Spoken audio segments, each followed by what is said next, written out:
Coding की शुरुआत web institute के साथ।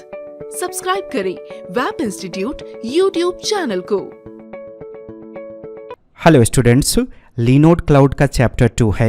चैप्टर फर्स्ट देखने के लिए चैनल पे प्लेलिस्ट आपको दिख जाएगा, Linode cloud hosting tutorial in Hindi.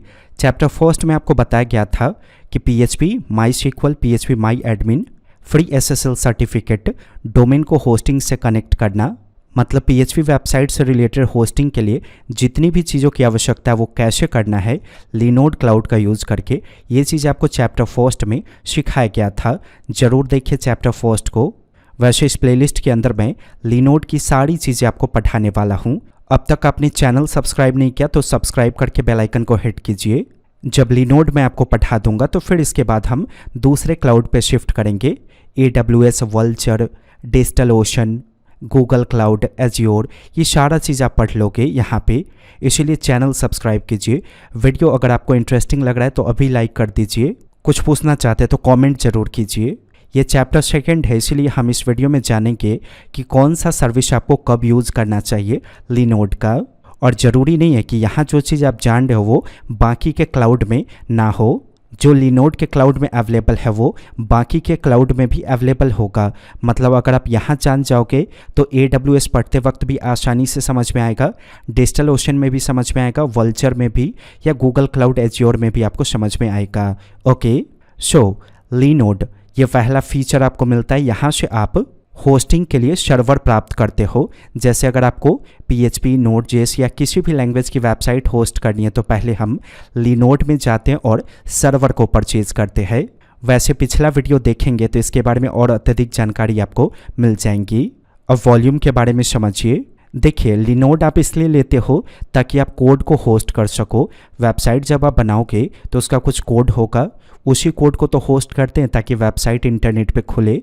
तो वही कोड की होस्टिंग हम लिनोड से, यानी लिनोड वाले ऑप्शन से सर्वर को परचेज़ करके प्राप्त करते हैं। तो जब आप लिनोड वाले ऑप्शन से सर्वर को परचेज़ करोगे तो उसमें कुछ स्टोरेज मिलता है आपको, 20 GB, 30 GB। अब फ्यूचर में वो स्टोरेज आपको बढ़ाना है तो वॉल्यूम की सहायता से आप बढ़ा सकते हो। बस आप वॉल्यूम में जाएंगे, स्टोरेज के अकॉर्डिंग आपको पेमेंट पे करना होगा। अब आता है नोड बैलेंसर। तो लिनोड में लिखा गया है नोड बैलेंसर।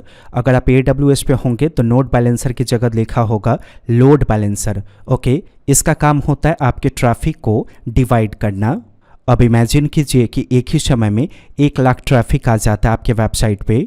तो अगर पूरे 1 लाख ट्रैफिक का लोड एक ही डेटा सेंटर पे पड़ेगा तो वेबसाइट क्रैश हो जाएगा, स्लो हो जाएगा वेबसाइट। इसीलिए अगर आप नोड बैलेंसर की फैसिलिटी लेते हो तो वो जो 1 लाख ट्रैफिक आया आपके वेबसाइट पे उसको डिवाइड कर दिया जाएगा। कुछ ट्रैफिक दूसरे डेटा सेंटर पे जाएगा, कुछ ट्रैफिक दूसरे डेटा सेंटर पे, कुछ ट्रैफिक दूसरे डेटा सेंटर पे। तो ये बड़ा ही काम का होता है वैसे लोगों के लिए जिनके वेबसाइट पे ट्रैफिक लाखों की तादाद में होते हैं। अगला है फायरवॉल। ये आपके सिक्योरिटी के लिए होता है, सर्वर की सिक्योरिटी के लिए। इमेजिन कीजिए कि आपने अपने वेबसाइट को लिनोड पे क्लिक करके किसी सर्वर को परचेज करके होस्ट कर लिया। तो वेबसाइट में कुछ ऐसा पेज होगा जिसको यूजर एक्सेस कर सकता है वेबसाइट का, कुछ ऐसा पेज होगा जिसको सिर्फ वेबसाइट का एडमिन ही एक्सेस कर सकता है। तो फायरवॉल की सहायता से आप इस तरह का सिक्योरिटी अप्लाई कर सकते हो जिससे जो पेज यूजर एक्सेस कर सकता है वो यूजर ही एक्सेस कर पाएगा, जो पेज एडमिन एक्सेस कर सकता है वो सिर्फ एडमिन ही एक्सेस कर पाएगा। ओके, अब आता है स्टैक स्क्रिप्ट। ये सर्वर को ऑटोमेट करने के लिए इस्तेमाल होता है। इमेजिन कीजिए आप चाहते हो किसी स्पेशल कस्टमर को रात के ठीक 12 बजे के बाद बर्थडे विशेज चला जाए। तो यहाँ पे तो आपको वो पेज ओपन करना होगा पहले जो बर्थडे विश करेगा, लेकिन मैं चाहता हूँ मुझे वो स्क्रिप्ट का पेज ओपन ना करना पड़े। जैसे ही टाइमिंग हो ऑटोमेटिक मेरा जो सर्वर है वो बर्थडे विश कर दे। तो उसके लिए स्टैक स्क्रिप्ट की सहायता से हम वो कोड रेडी कर सकते हैं जो कोड ऑटोमेटिक सर्वर चलाएगा एक पर्टिकुलर टाइम पे, पर्टिकुलर ड्यूरेशन पे। तो मैंने एक एग्जांपल दिया उसका आपको। या ऐसा इमेजिन कीजिए आपका कोई बड़ा कंपनी है और आप चाहते हो कि एम्प्लॉय को सैलरी ट्रांसफ़र हो जाए एक पर्टिकुलर डेट पे।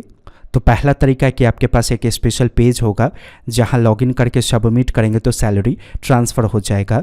दूसरा तरीका, हम सर्वर को ऑटोमेट कर देंगे कि हाँ जैसे ही इतना तारीख आएगा मेरा एक स्पेशल कोड एग्जीक्यूट करेगा इतने तारीख को इतना बजे और सैलरी चला जाएगा। तो जो कोड ऑटोमेटिकली आपका चलना चाहिए आपके सर्वर के लिए, उस कोड को राइट करने का काम स्टैक स्क्रिप्ट के अंदर किया जाता है। वो मैं सिखाऊंगा आपको कैसे करना है। ओके, बस आप चैनल को सब्सक्राइब कर दो और बेल आइकन को हिट कर दो। वैसे अगर आप इंटरप्राइज लेवल की नॉलेज चाहते हो सॉफ्टवेयर फील्ड में तो wapinstitute.com पे विजिट कीजिए। बड़ा ही पॉपुलर क्लास चलता है वैप इंस्टीट्यूशन का सॉफ्टवेयर इंजीनियरिंग, जहाँ पे आप A to Z बड़ा डेवलपर बनने के लिए हर वो चीज़ सीखते हो जिसकी आपको आवश्यकता है। आप एक बार सिलेबस देख लो, अगर आपको कोडिंग की जरा सा भी नॉलेज है तो सिलेबस देखते ही अंदाज़ा हो जाएगा कि हमारे कोर्स में किस लेवल का कंटेंट आपको पढ़ाया जाता है। आप इजीली मंथली इंस्टॉलमेंट में कोर्स को कर पाओगे। बेहतर जानकारी के लिए हमारे सेल्स टीम को कॉल कीजिए। अगले टॉपिक पे आइए। इमेजिन कीजिए आपके वेबसाइट में बहुत ज़्यादा इमेज होता है, मेन बिजनेस ही आपका इमेज का है। जैसे इमेज डाउनलोडिंग का बिजनेस है, कोई इंसान आपको पैसा देगा फिर वो इमेज डाउनलोड कर पाएगा। तो ऐसा वेबसाइट अगर आपके पास है तो डेफिनेटली इमेज का संख्या लाखों में होगा। तो क्या सबको आप वहीं होस्ट करोगे जहां पे आपने वेबसाइट के कोड को होस्ट किया? जैसे वेबसाइट के कोड को आपने लिनोड सर्वर पे होस्ट किया, यहाँ पे लिनोड्स के अंदर। तो देखिए, लिनोड की सहायता से जो आप सर्वर परचेज करोगे वो कोड को होस्ट करने के लिए है, न कि बहुत सारे ऑडियो वीडियो इमेज वाले फाइल्स को होस्ट करने के लिए। थोड़े बहुत इमेज वगैरह है, ऑडियो वीडियो है, तो आप लिनोड से जो सर्वर परचेज करोगे जहाँ पे आपका कोड होगा वहाँ पे आप रख दो। लेकिन अगर लाखों की तादाद में इमेज है आपके पास तो आप कहाँ रखोगे? यहाँ इमेज वाले सर्विस के अंदर। ओके, अगला है डोमेन। जो सर्वर आपने लिया लिनोड की सहायता से, उस सर्वर को डोमेन से कनेक्ट आपको करना होगा। जैसे मैं चाहता हूँ wapinstitute.com टाइप होते ही मेरा वो सर्वर एक्सेस हो जिसके अंदर मैंने कोड होस्ट किया, तो उसके लिए डोमेन वाले सर्विस को इस्तेमाल करेंगे। वैसे पिछले वीडियो में ये बताया गया था, देख लीजिए, अच्छी तरह से समझ में आ जाएगा। बस इसी प्लेलिस्ट के अंदर आपको पिछला वीडियो चैप्टर 1 के नाम से मिल जाएगा। अगला है क्यूबरनेट। बड़ा ही इंटरेस्टिंग है, समझिए इसके बारे में। इमेजिन कीजिए बड़ी लैंग्वेज में आपने कोई वेब एप्लीकेशन, कोई सॉफ्टवेयर बनाया। बड़ा लैंग्वेज यानी कि बड़ा framework, Laravel, Angular, React, Express, CodeIgniter. ऐसे लैंग्वेज में क्या होता है, जब आप वेब एप्लीकेशन को बनाते हो तो फाइल्स की संख्या काफ़ी ज़्यादा होती है। इमेजिन कीजिए आपने लारावेल में कोई प्रोजेक्ट बनाया, आप उस प्रोजेक्ट को शेयर करना चाहते हो, तो जनरली आप क्या करोगे? सपोज कीजिए आपने पेन ड्राइव में कॉपी करके दे दिया, तो ऐसा होगा कि वो प्रोजेक्ट आपके कंप्यूटर पे तो काम कर रहा था लेकिन उनके कंप्यूटर पे जाते ही काम करना बंद कर देगा। ऐसा इसलिए होता है क्योंकि बड़ी लैंग्वेज में जब आप वेब एप्लीकेशन बनाओगे तो वहाँ पे फाइल्स की संख्या इतनी ज़्यादा होती है कि कॉपी पेस्ट करने के दौरान कुछ ऐसी सर्विसेज होंगी जो 100% आपसे छूट जाएगा। और बड़ा लैंग्वेज ऑपरेटिंग सिस्टम का भी कई सारा सर्विस इस्तेमाल करता है आपके प्रोजेक्ट को रन करने के लिए। इसीलिए जब आप कॉपी पेस्ट करोगे बड़े लैंग्वेज के प्रोजेक्ट को तो दूसरे सिस्टम पे वो काम नहीं करेगा। तो हम वहाँ पे क्या कर सकते हैं कि अपने प्रोजेक्ट का एक डब्बा क्रिएट कर सकते हैं। डब्बा, जिसको लैंग्वेज के शब्दों में कंटेनर कहा जाता है।